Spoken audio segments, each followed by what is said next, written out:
did ping and it went off and you got caught. Behind the cover, yes. Dismembered, decapitated. It's probably because you're trying to hide something and make sure certain details don't come out.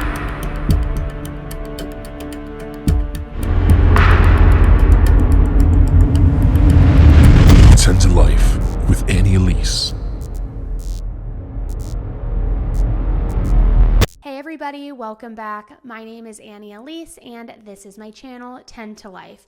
If you are brand new, stopping by for the first time, welcome. And if you are a returning subscriber, thank you so much for coming back. You know I love you. You know I love your support.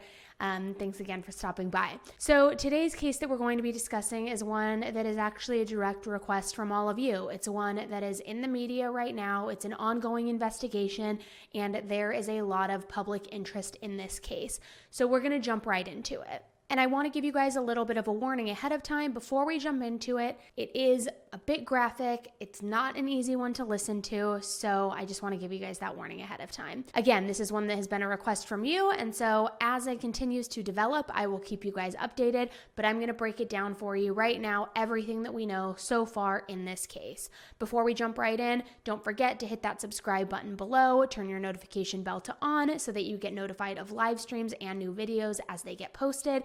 And of course, don't forget to share, comment, and like on this video. I love hearing from you guys in the comments. All right, so the case we're going to be talking about, guys, and I know you knew it was coming, so let's get right into it. It is the case of Tristyn Bailey and Aiden Fucci, the two teenagers out of Florida and the cheerleader who was brutally murdered by her classmate. 13-year-old Tristyn Bailey was a 7th grade student, 13 years old, who attended Patriot Oaks Academy in St. John's, Florida. She was a cheerleader and had already won multiple awards, and her coaches recognized her as a leader with a dedicated work ethic and a just all-around lively personality. Tristyn was reported missing on Sunday, May 9th, which also happened to be Mother's Day, at 10 a.m. Her family woke up that morning, went into Tristyn's room, expecting to, of course, see their 13-year-old daughter, and she was nowhere to be found. Now, I just want to talk a little bit about this neighborhood in which Tristyn's family lived. This was an all-around safe neighborhood. Crime very, very rarely occurs here. Certainly nothing such as kidnapping or murder or anything as heinous as that. So right away, they were very confused and they had no idea where Tristyn could have gone off to. This wasn't like her normal behavior to sneak out. They lived in this relatively safe community. So what happened here? And because this was such a tight-knit and close community, everybody immediately dropped everything in the neighborhood and really helped to aid in the search for Tristyn. There were flyers that were printed. People brought their search dogs out. People gathered in huge search parties searching the neighborhood. I mean, everybody was trying to uncover any sort of details or clues as to the whereabouts of young Tristyn. Unfortunately, after a 16-hour search, Tristyn's body was located by a local neighbor who was jogging along their normal path, had taken a couple of extra turns in the search for Tristyn, wondering if maybe they would come across something, and sure enough, they came across her body in a wooded area. This neighbor called the police immediately, and when police came out, they noticed that Tristyn had been stabbed to death. Now, they didn't immediately release how many times Tristyn had been stabbed, but they did say that it was multiple and that she had been stabbed numerous times, but again, never fully disclosing exactly how many. However, one of the investigators even did say that this was one of the most tragical and difficult cases that he has ever seen. Now, as horrible and as tragic as this case is, and in which the manner of Tristyn's body was when they discovered it, there is one tiny, tiny glimmer of bright light in this case. And that one bright light was that Tristyn's body still was completely fully clothed, according to investigators, and that there were no signs of SA that had taken place. Which, thank God, I mean, this poor 13-year-old girl was already brutally stabbed to death. God forbid if any sort of SA occurred or other horrific crimes took place on her or her person. So I think that is the one thing that we can all be thankful for. However, as this investigation began to unfold, a lot of questions regarding that topic came up, and there is now a lot of new speculation, which we're going to get to here in just a minute. So what exactly did happen here? How did this beautiful 13-year-old girl, this beautiful cheerleader, end up being stabbed to death and left for dead in a wooded area on Mother's Day morning? Shortly after Tristyn's body was discovered, those same neighbors and that same community that was aiding in the search efforts wanted to help and provide answers where they could. So they were turning over their Ring camera footage, any surveillance footage they had on their house, any sort of information that they could, they were turning over to the investigators to get some answers, to get some clarity for the family and figure out what happened to Tristyn, what's going on in our community, and what possible monster could be living next door.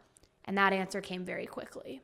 Out of all of the footage that was passed over, they did get a break in the case, and footage catches Tristyn on camera at 1:15 that early morning of Mother's Day, walking through the parking lot of their community center, and it's like this little amenity center, community center. She's walking through it with her neighbor and fellow classmate, 14-year-old Aiden Fucci.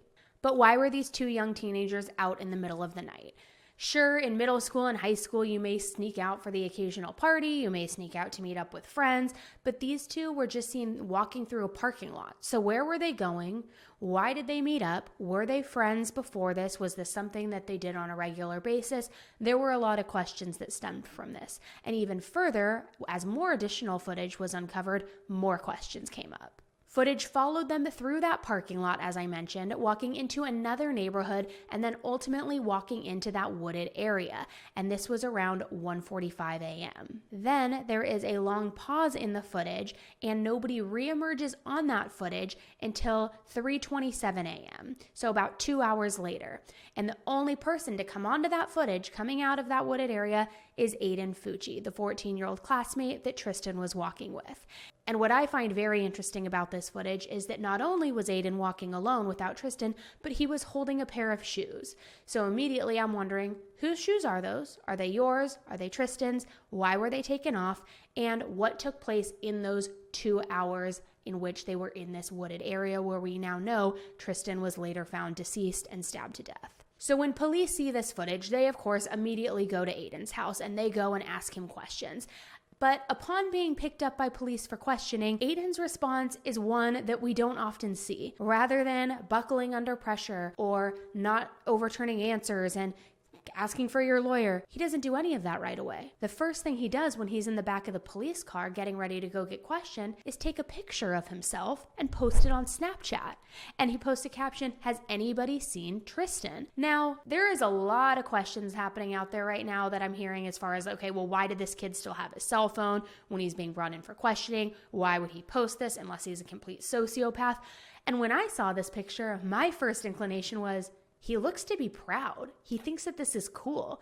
He thinks it's cool that he's in the back of a cop car right now. He's throwing up a peace sign. It's almost as though he wants the notoriety that is coming along with this case, and that itself is extremely disturbing. Police continued their search efforts in addition to just the questioning and the questioning that was going to take place with Aiden, and they searched Aiden's house and his bedroom. And in his bedroom, they found clothing that had bloodstains, and the blood belonged to Tristyn. In addition to all of the other investigation that was happening and all of the search efforts that were happening to uncover answers and figure out what happened here, they also were searching a nearby lake that was very close to that wooded area in which Tristyn's body was found.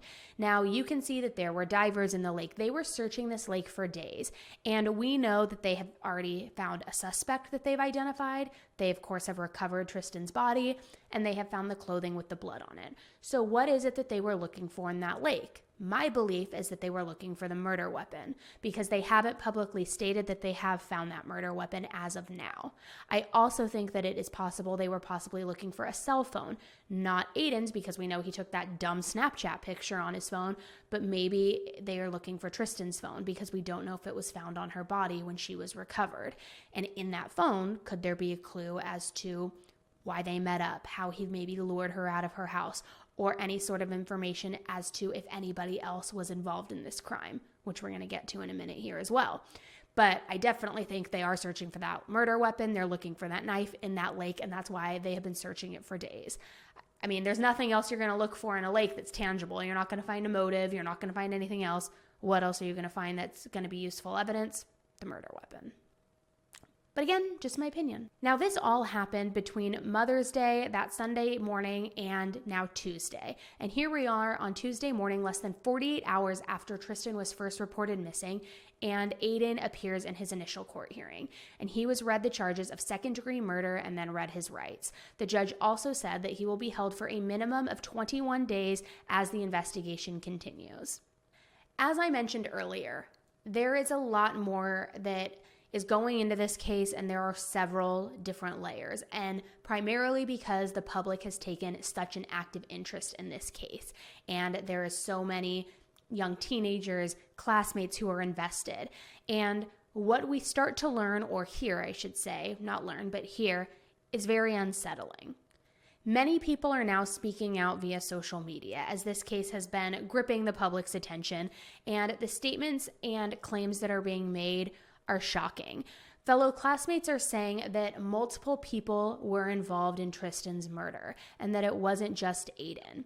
People are also saying that Tristyn was in fact essayed and that she deserved it because she dressed provocatively and that she quote unquote asked for it, which public service announcement, it doesn't matter what any female is wearing, it doesn't matter what any female is saying or doing or actions, it never warrants any sort of assault to take place. Ever, ever, ever. So let's just clear that up right now. So as all of these disgusting reports and posts on TikTok and Instagram and all of these things are being flooded all over there, my interest was, of course, immediately piqued because I started thinking back to the surveillance footage.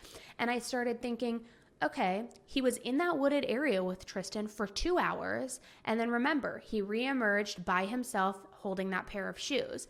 Now, my biggest question is, what took place in that wooded area for those 2 hours? Because anybody who's ever watched any sort of crime show or has followed any sort of true crime case knows that it doesn't take 2 hours to stab someone to death, necessarily. So could there have been other things going on that maybe do tie back to evidence of Tristyn in fact being essayed, whether just by Aiden or multiple people, as awful as that would be? Another question that I have is, in that wooded area, is there another point of entry that maybe there isn't surveillance footage of? Meaning, if there were multiple people involved or multiple friends or whatever of Aiden's, could there have been another point that they have entered that wooded area that we wouldn't have caught on camera? They would have left that point as well, and that still is why we only are seeing Aiden come out. Why are people so quick to say that multiple people were involved? It doesn't sit right with me, especially that coupled with the 2 hours that are unaccounted for of what's happening in that wooded area and Aiden carrying that pair of shoes out, because we know that when SA occurs, generally, people are taking off all of their articles of clothing, take their shoes off if they have to get their jeans off or whatever it may be. So why was he walking out with a pair of shoes if it did not in fact occur? Which I hope it didn't occur, but this of course started making me think. As all of these insane social media posts started coming out, these TikToks were posted and all of the speculation, the police remained adamant that no SA occurred, which thank goodness, and I hope to God that's true. They even put out a statement to debunk all of these rumors and show, okay, what's true in this case, what's false in this case, what's still unknown in this case, because they wanted to clear up all of the rumors that were flying around.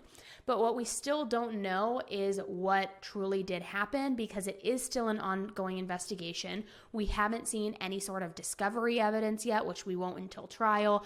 We don't know exactly what the details are of this case at the moment. All we know is that they have an alleged suspect. We know that they have the body. We don't even know if they have truly found the murder weapon yet. And the biggest piece that we don't know what the motive was. We don't know why this 14-year-old boy decided to allegedly take the life of his 13-year-old classmate. Why? It makes no sense to me. It makes no sense to me. In a safe community, an amazing school with great ratings, I mean, what prompts somebody to do such a heinous crime? As all of these press conferences and news reports came out, there was a quote from an investigator that I found very, very interesting. And he said, and I quote, "The man is a cold-blooded killer, and I hate to say man because he is a child, but he committed a man's crime." Now, this statement alone makes me believe that Aiden Fucci will be charged as an adult. And I don't believe that has been confirmed yet. I don't think it will be until the next hearing. But by that statement alone, I believe they're already laying the groundwork in the foundation because they are going to be charging him as an adult. Which truthfully, in my opinion, I think he should be charged as an adult. This was an adult crime. This was a horrible crime, and he should be held accountable to the fullest extent of the law. As you can imagine, the community has just been reeling from this horrible tragedy. They have been having vigils. They have been posting things in remembrance of Tristyn, and it's just absolutely, completely heartbreaking, this entire situation. It's just so senseless and reckless. This young, beautiful 13-year-old girl who had her entire life ahead of her just ripped away by allegedly a selfish 14-year-old boy. For what purpose? To what end? Why?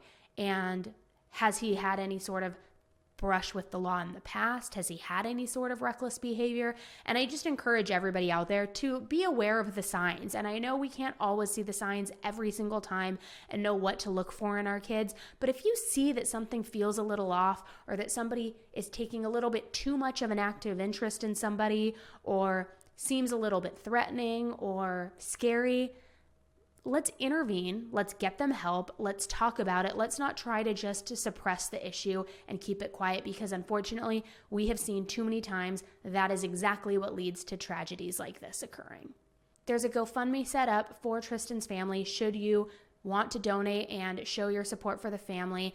It's right now currently at a little above $50,000, which is absolutely amazing. They've already passed their goal by $30,000, but I'm going to leave that link in the description box below should you want to donate yourself or share that link with others. As I promised in the beginning of this video, as this case develops, as we go to the next hearing, to the next trial, as discovery gets released, I will keep you guys updated and make another video or even do a live stream letting you know of the newest updates as they happen in real time. So don't forget to make sure you're subscribed with that notification bell on so that you get notified of when these updates happen.